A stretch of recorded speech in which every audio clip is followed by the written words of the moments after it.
এমন অনেক মানুষ আছেন যারা আমাকে ভগবানের পরিভাষা জানতে চান, যে ভগবান আসলে কি, তিনি কেমন।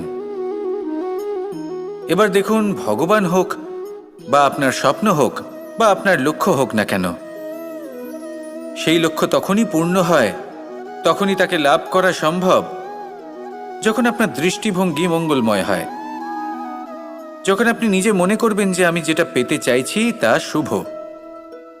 উদাহরণস্বরূপ, কোনো পাখিকে দেখুন, সে গাছের ডালে বসে এবং সেখানেই বিশ্রাম করে, কিন্তু পড়ে না। কেন? কারণ ওর বিশ্বাস যে যে শাখার উপরে ও বসে আছে সেটাই হলো ওর বাসস্থান। যদি আপনি বিশ্বাস করেন তাহলে আপনি পাথরের মধ্যেও ভগবান দর্শন করতে পারবেন। আর যদি বিশ্বাস না থাকে, তাহলে যদি ভগবান সামনে দাঁড়িয়েও থাকে তবেও আপনার বিশ্বাস হবে না। তাই বিশ্বাস করতে শিখুন।